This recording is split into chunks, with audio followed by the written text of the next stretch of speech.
Hello, everyone. Steve O'Brien with Redefy Real Estate, and I just wanted to talk to you about where we are in the market. It's January of 2023. So the new numbers have been released by the local MLS. So let's see what they say. Let's find it here. Share the screen. Open that up. There we go. Using my Mac, I'm not used to this. Okay. So as you can see, the number of active listings is up 18.57%. So that's a good thing for buyers. We've been in a situation for the last year where there has been a shortage of homes for buyers. And so to see it moving in a positive direction is good for buyers. It's still relatively low over the grand scheme of things. There's a lot of buyers that are still competing, but the level of competition isn't as dramatic as it has been. Again, there's still multiple offers on every listing I've had over the last couple months. There's been multiple, well, except for one, there were multiple bids. And the only reason the one probably didn't get multiple bids is timing. We went on right around Christmas, and it's just kind of a slower time of year.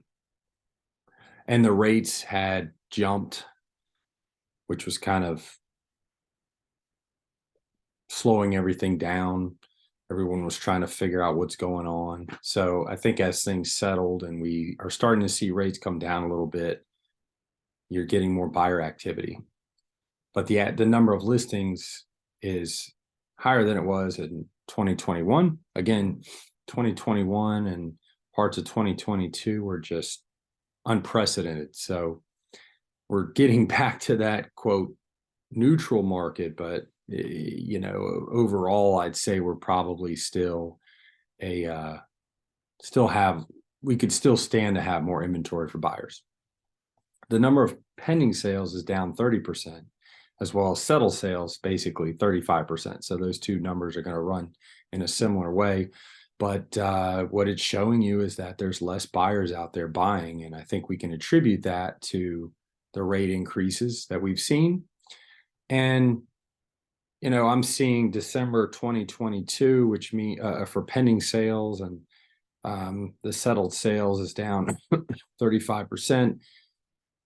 Most of that is a result of stuff that happened in September and October and November, which again, that's when you saw those rates jump up and everybody kind of slowed down. But again, we're seeing the rates kind of drop down as a lot of the analysts had predicted. And you're probably going to see them maybe go down a little more because of the inflationary numbers and how they reference those numbers and how those inflationary measures are, how they affect the rate manipulation. So it's probably going to be a little crazy for buyers again this spring. I mean, again, there's lower inventory than there's lower inventory from a historic level in our area, and until that inventory increases, it's just going to be a challenge for buyers. Also, the pricing, as you can see here, the median sale price is up 5.52% over last year, which again, last year was crazy. So we're starting to see that the prices are holding, and I think you can attribute that to lower inventory. But is the pendulum kind of moving towards more of a neutral market? I think so. I don't know how long it'll take. Again, a lot of it depends on rate and inventory.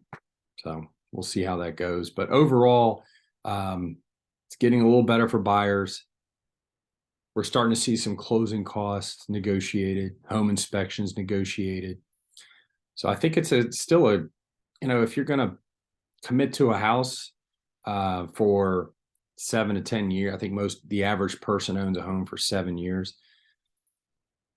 if you're going to commit to something for 7 to 10 years, it's not going to, the market's going to work itself out over that time period for you. I think anyone buying anything, if you buy it short term, even an investment, a stock, whatever, I mean, you open yourself up to, maybe taking a hit. But even people that bought back in 07, 08, where they bought looking back at, quote, the peak of a market, they held on to them they made the commitment, held on to it for 10 years, and then sold it and made a good profit. But if you had to sell, a year or two later, it was challenging. So, I think if you are a buyer, you have more opportunity than you've had. You're going to get a little bit more out of the seller potentially, because there's less buyers out there right now, with the number of pending sales down and then the number of active listings up. So there's less competition on each house.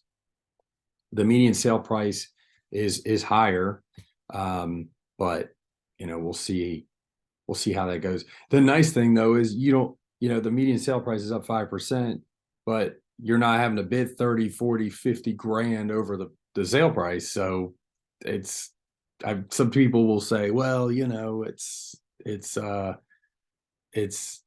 rates are up, and it's going to cost me more a month to own the property. And I'm like, yeah, over last year. But you also aren't getting, putting $40,000-$50,000 out to try to compete. So not to say that was every case, but it felt that way. So I don't know. I think if you're looking to buy, it's just as good as time as any, really. So, and there's no there's not a lot of foreclosure act. We're starting to see some foreclosures, but you don't have that negative pressure. A lot of sellers have a lot of equity. So sometimes when I'm working with a seller now, there's just a lot of equity, so that they can make adjustments and they can competitively price the property to sell if they need to, or they can come down. So it'll be interesting. I think this year is going to be an interesting year, to see how things shake out with, again, sellers have a lot of equity. Most sellers have a lot of equity, and the buyers are getting a little bit more leverage. So that is January's market update. If you need anything, let me know. Happy to help. Steve OBrien with Redefy Real Estate. And let me stop sharing that. Hope everyone has a good new year. Thank you.